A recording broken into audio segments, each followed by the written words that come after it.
मायापुर के लोग चंद्रकला के जाने से काफी खुश थे। उन्हें तो अभी भी यही लग रहा था कि वो काला साया चंद्रकला की वजह से ही गांव में था, और अब जब चंद्रकला यहाँ से चली गई है तो वो काला साया भी यहाँ से चला गया होगा। पर गांव वाले ये नहीं जानते थे कि वो काला साया गया नहीं है, बल्कि चंद्रकला के यहाँ से जाने के बाद से उसके रास्ते का सबसे बड़ा कांटा निकल चुका है, क्योंकि एक चंद्रकला ही थी जो उसे थोड़ा बहुत रोक पा रही थी। अब चंद्रकला के जाने के बाद तो उसे किसी का डर नहीं रह गया था। अपनी खुशी को जाहिर करने के लिए मालती ने सोचा कि वो मायापुर में चारों तरफ हाहाकार मचा दे, सबके घरों में आग लगा दे, डर के मारे जो अंदर दुबक कर बैठे हैं सब बाहर आ जाए और मैं आज ही अपने सारे शिकार पूरे कर लूं। ये सोच सोच कर ही मालती खुश हुए जा रही थी। मालती के सामने एक कच्चा मकान था। मालती ने जिसमें आग लगाने का पूरा मन बना लिया था, पर तभी वो रुक गई और मन ही मन कहने लगी, नहीं मालती नहीं, ऐसी बेवकूफी मत कर। अगर ऐसा किया तो कहीं ऐसा ना हो कि गांव वाले डर के मारे वापस चंद्रकला को गांव बुला ले। इसीलिए बेहतर यही होगा कि गांव वालों को जो लगता है वो लगने दे। इन्हें यकीन होने दे कि वो काला साया चंद्रकला के साथ ही गांव से चला गया है। जब सबको यकीन हो जाएगा और सबके अंदर का डर खत्म हो जाएगा तो अंदर दुबकी बैठी गर्भवती औरतें खुद से ही बाहर निकल आएंगी।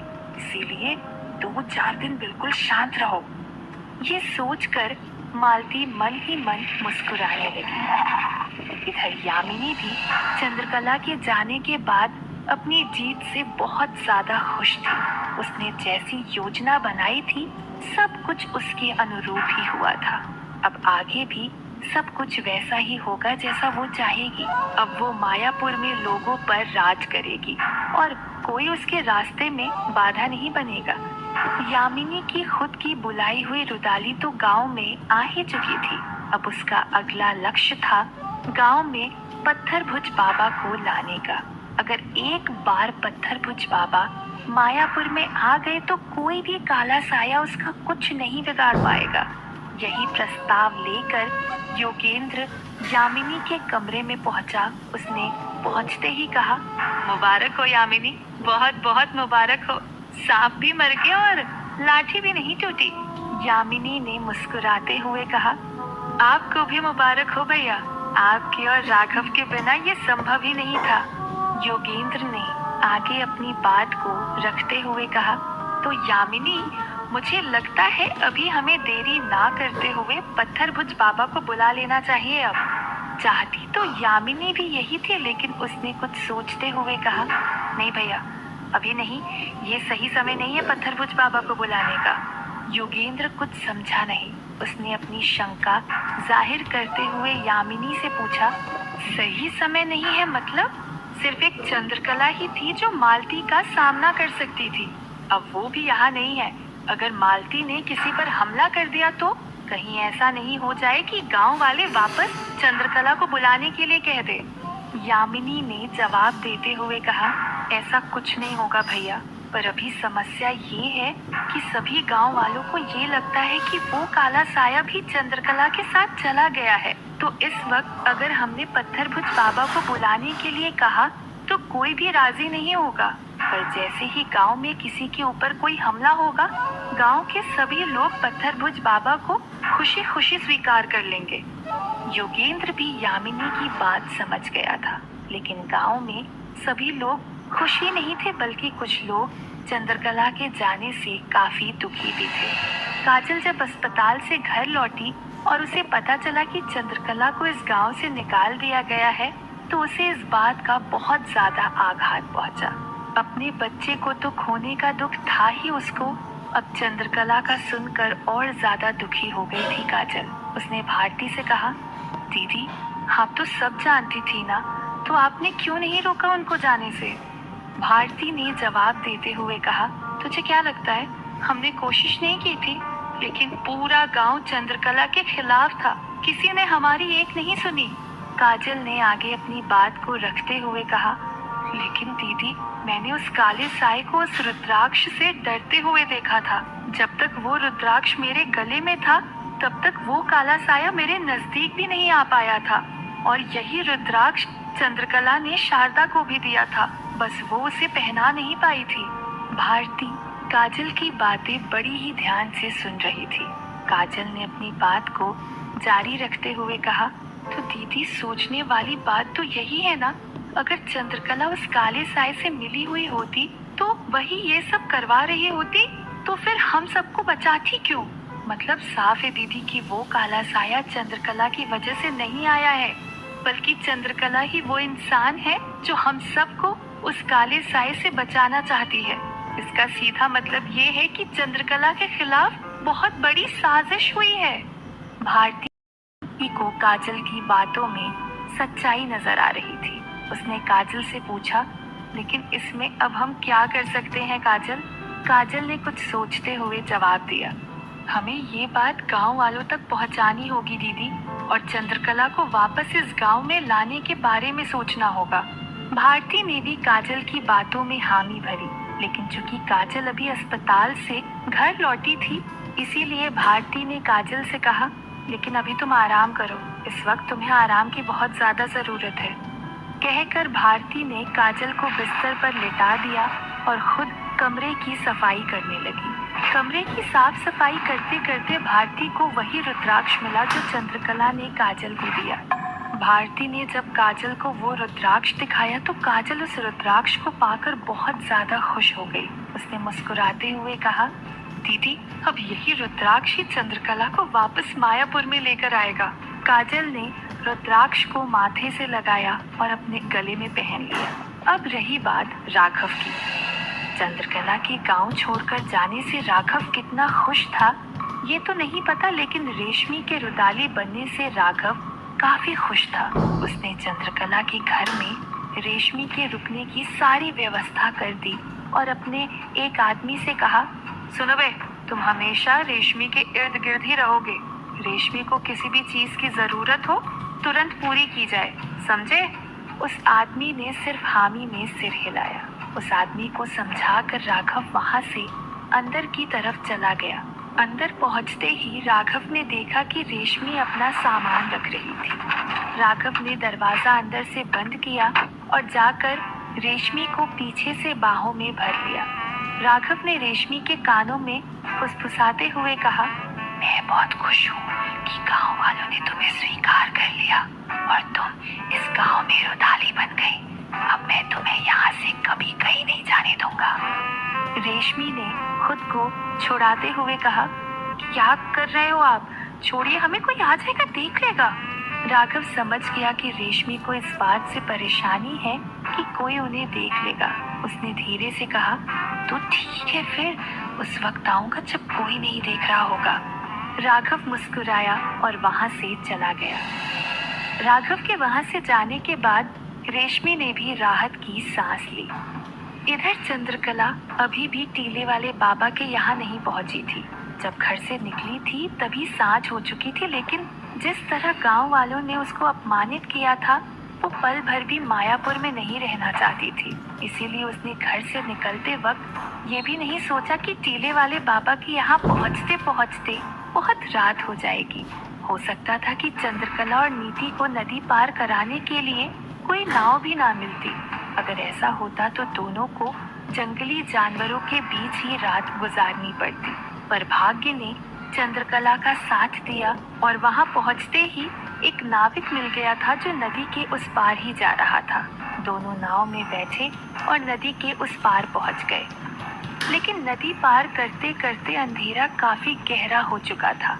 चंद्रकला ने अपने एक हाथ में मशाल ले रखी थी, दूसरे हाथ से नीति का हाथ पकड़ रखा था और अपने कंधे पर सामान का झोला टंगाया हुआ था। एक छोटा सा झोला नीति ने भी अपने कंधे पर रखा हुआ था। दोनों धीरे धीरे टीले वाले बाबा के घर की तरफ बढ़ रहे थे।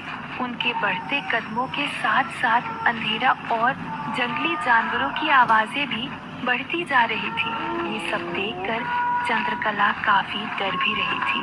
उसे अपने से ज्यादा नीति की चिंता सता रही थी, इसीलिए नीति का ध्यान भटकाने के लिए चंद्रकला लगातार नीति से बातें किए जा रही थी, ताकि नीति का ध्यान जंगली जानवरों की आवाजों की तरफ ना जाए। पर चंद्रकला ये भूल गई थी कि दूर से आती हुई आवाजों से तो ध्यान भटकाया जा सकता है, लेकिन अगर आवाज बिल्कुल कानों में ही गूंज जाए तो उसका क्या। ऐसा ही कुछ हुआ था दोनों के साथ। दोनों धीरे धीरे आगे की तरफ बढ़ रही थी। तभी एकाएक शेर के गुर्राने की आवाज सुनाई दी। आवाज इतनी ज्यादा जोर से और स्पष्ट आई थी कि ऐसा लग रहा था मानो शेर उनके पीछे ही खड़ा हो। आवाज सुनते ही दोनों के पैर वहीं पर ठहर गए और कांपने लगे थे। नीति तो पसीना पसीना हो चुकी थी। दोनों हिम्मत करके पीछे मुड़ी तो देखा कि एक बहुत ही भारी भरकम और बहुत ज्यादा डरावना शेर उनकी कुछ 20 कदम की दूरी पे ही खड़ा था, जो दोनों को घूरे जा रहा था। तभी एक बार फिर वो जोर से गुर्राया। इस बार नीति बहुत ज्यादा डर चुकी थी और डर के मारे उसकी चीख निकल गई। ये देखकर चंद्रकला ने नीति का हाथ पकड़ा और आगे की तरफ भागना शुरू किया। आगे की तरफ भी कोई समतल रास्ता नहीं था, बल्कि पहाड़ की ऊंचाई थी, जिस पर चलना भी मुश्किल हो रहा था। वहाँ दौड़ना तो लगभग असंभव के बराबर था, पर फिर भी चंद्रकला ने कुछ नहीं सोचा और दौड़ते हुए आगे की तरफ बढ़ रही थी। पीछे पीछे शेर भी अपनी सामान्य चाल से उनकी तरफ बढ़ रहा था। फिर भी वो इन दोनों के दौड़ने से तेज चल रहा था। ये देख चंद्रकला बहुत ज्यादा चिंतित हो गई थी। उसे यकीन हो गया था कि ये शेर अब उन्हें जिंदा नहीं छोड़ेगा। चंद्रकला को अपनी जान की फिक्र नहीं थी, बल्कि नीति की जान की फिक्र ज्यादा थी। उसने कुछ सोचकर नीति को मशाल देते हुए कहा, बेटा, ये मशाल अपने हाथ में ले लो और आगे बढ़ते जाना। तब तक मत रुकना जब तक टीला ना दिखाई दे। वहाँ पर टीले वाले बाबा का घर है। नीति ने कुछ कहने की कोशिश करते हुए कहा, पर माँ। नीति ने इतना ही कहा था कि चंद्रकला ने उसकी बात को काटते हुए कहा, कुछ मत कहो नीति, बस जितना कह रही हूँ उतना करो। नीति ने इसके बाद कुछ सवाल नहीं किया और मशाल लेकर वहाँ से आगे बढ़ने लगी। चंद्रकला ने ये सोचा था कि वो नीति को आगे भेज देगी और खुद पीछे रह जाएगी, ताकि जब तक वो शेर से निपटेगी तब तक नीति टीले वाले बाबा के यहाँ पहुँच जाएगी। पर चंद्रकला की योजना धरी की धरी रह गई। नीति दौड़ते हुए ऊपर चढ़ रही थी कि तभी उसका पैर लड़खड़ा गया। पहाड़ पर ढलान और फिसलन इतनी ज्यादा थी कि नीति अपना संतुलन नहीं बना पाई और फिसलते हुए नीचे की तरफ जाने लगी। मशाल भी अब नीति के हाथ से छूट चुका था। नीति लगभग सीधा शेर के पास में ही जाकर रुकी। ये देखकर चंद्रकला की चीख निकल गई और वो जोर से चिल्लाई, नीति! वो शेर अब नीति से कुछ 2-3 ही कदम पीछे रहा था। शेर को बिल्कुल अपने पास पाकर नीति भी बहुत ज्यादा डर गई थी और वो जोर जोर से रोने लगी। माँ, माँ बचाओ मुझे, माँ। चंद्रकला नीति से काफी दूर थी, पर शेर अब तक नीति के पास पहुंच चुका था। शेर नीति के नजदीक पहुंचा और फिर जोर से गुर्राया। चंद्रकला को अब कुछ समझ नहीं आ रहा था कि वो क्या करे।